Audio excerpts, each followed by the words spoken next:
जम्मू काश्मीरच्या पहलगाममध्ये जी काल घटना घडली, बैसरनच्या या सगळ्या ठिकाणी ती घटना घडली ॲक्च्युली, आणि त्याच ठिकाणी जी दहशतवाद्यांनी हल्ला केला आणि त्या ठिकाणी गेलेल्या पर्यटकांना ठार केलं.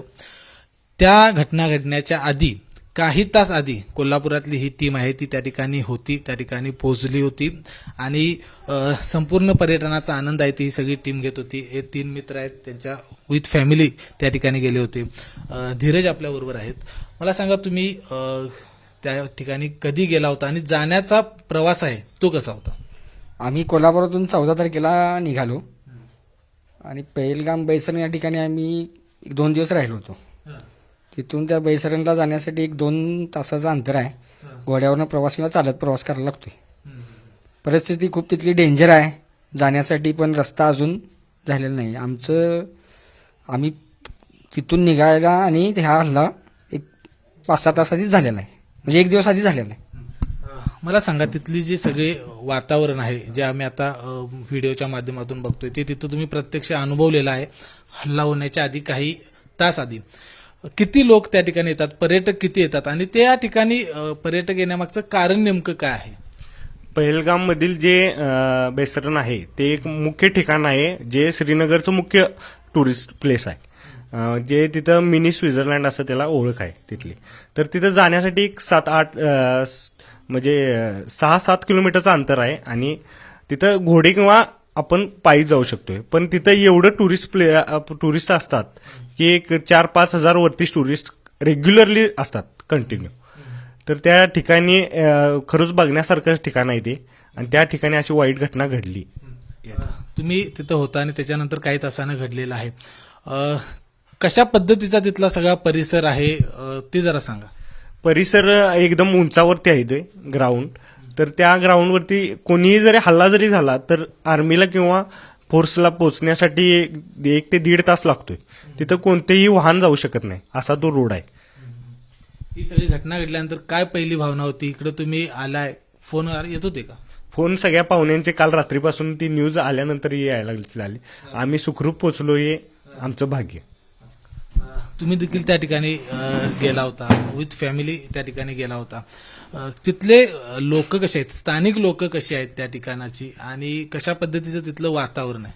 वातावरण फार सुंदर आहे, एकदम शांत आहे आणि लोक पण फार अतिउत्तम चांगल्या प्रकारे आम्हाला त्यांनी गायडन्स केला की अशा प्रकारे तुम्ही घोड्यावरनं जाताना व्यवस्थित बसून जावा, चांगलं आहे तिथं जायसाठी. आणि आमच्या जो एक ड्रायव्हर होता अब्बासभाई म्हणून, त्यांनी सुद्धा आम्हाला फार मदत केली की तिथे जाताना तुम्ही सुखरूपपणे जावा, व्यवस्थित जावा. अशी लोक काय काय आहेत आणि शांत वातावरण आहे आणि छान वातावरण आहे, ते बघण्यासारखं आहे. काही व्हिडिओ आहेत माझ्याकडे, मी तुम्हाला दाखवत होते. पण मला सांगा की ह्या घटना घडायच्या आधी 4-5 वर्ष त्या ठिकाणी काही घडलं नव्हतं असं पण तुम्हाला सांगा? हो, तिथला तो ड्रायव्हर आम्हाला सांगत होता की अगोदर 4-5 वर्ष इथं काही घडलं नव्हतं आणि पण चांगल्या प्रकारे हा आता इथला जो प्रवास आहे तो चांगला होत आहे. पण याच्या अगोदर काही झाले नसल्यामुळे आता काय होऊ शकतं असं त्यालाही वाटत होतं की होईल काही ना काहीतरी असं वाटत. मग काही व्हिडिओ आहेत माझ्याकडे, मी तुम्हाला दाखवतो. मी वहिनींच्याकडे जातो त्यावेळी तुम्ही प्ले करा व्हिडिओ. तुम्ही इकडे आल्यानंतर पै पाहुण्यांचा फोन नक्कीच आले असतील, काय म्हणत होते पै पाहुणे? हो, आला का तुम्ही घरी, पहिल्यांदा विचारायला लागले. आणि बरं झालं, देवाची कृपा आहे तुमच्याकडे, मार्के म्हणजे आशीर्वाद आहेत देवाचे, म्हणून तुम्ही सुखरूप आला आहेत घरी म्हणून. आज सकाळपासून पण उठल्यापासून फोन चालू आहेत मला, आला का तुम्ही, आला का तुम्ही म्हणून. ही सगळी घटना घडल्यानंतर खरं तर काय आता भारत सरकारनं ऍक्शन घ्यायला पाहिजे असं तुम्हाला वाटतंय? भारत सरकारनं ऍक्शन अशी घ्यायला पाहिजे की आज जे पर्यटक आपले गेलेले आहेत, मराठी माणसं, त्यांच्यावर जो हल्ला झालेला आहे, अतिशय दुर्दैवी हल्ला झालेला आहे आणि एकदम वाईट परिस्थितीमध्ये हल्ला झालेला आहे. असा हल्ला होऊ नये आणि माझा तरी कठोर निर्णय असा आहे की भारत सरकारनं याच्यावर चांगली ऍक्शन घ्यावी, त्याला तोडजोड उत्तर द्यायलाच पाहिजे. कारण असे पर्यटक परत जाणार नाही. जर असे हल्ले जर होत राहिले तर पर्यटक जाणार कसे? म्हणून भारत सरकारने माझं विनंती आहे की त्यांना हल्ल्याचं उत्तर द्यायला पाहिजे. जे आपल्या चुकीच्या माणसांना जे मारलेलं आहे त्याचं उत्तर त्यांना मिळालंच पाहिजे. तुम्ही आता म्हटला होता की जे तुम्हाला ड्रायव्हर होते, तिथले स्थानिक लोक होते, ते अतिशय चांगल्या प्रकारे होते. तुम्ही परत तिकडे जाणार आहे असं देखील म्हटलं. आम्ही येतानाच ड्रायव्हरला सांगून आलेलो की यानंतर आम्ही तुझ्याबरोबर दुसरी ट्रिप करीन.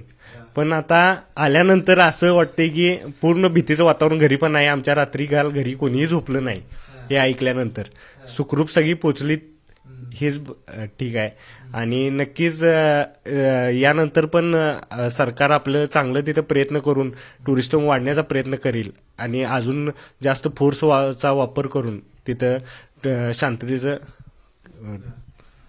तर आपण बघितलं की ही सगळी मंडळी होती ती त्या ठिकाणी पोहोचली होती. त्या ठिकाणी ते एक दिवस थांबले होते आणि हे ज्यावेळी तिथून निघले त्याच्या काही तासांनंतर त्या ठिकाणी तो हल्ला झाला. त्यामुळे हे सुखरूप पोहोचलेले आहेत. ह्या तिन्ही फॅमिली आहेत ते सुखरूप पोहोचलेले आहेत. हे आल्यापासून इथल्या यांच्या पाहुण्यांचा आहे ते सतत फोन आहेत. रात्री 1-1, 2-2 वाजेपर्यंत त्यांना फोन आहेत की तुम्ही सुखरूप पोहोचला का. जसे जसं पाहुण्यांना हे त्या पहलगाममध्ये गेले होते याची माहिती मिळाली तसं तसं या सगळ्यांना फोन आहेत यायला सुरुवात झाली. आज सकाळपर्यंत त्यांना फोन सुरू होते. मात्र ही तिन्ही फॅमिली ही सुखरूपपणे कोल्हापूरमध्ये पोहोचली आहेत. कॅमेरामन निलेश शेवाळेसह विजय केसरकर, एबीपी माझा, कोल्हापूर. एबीपी माझा, उघडा डोळे बघा नीट.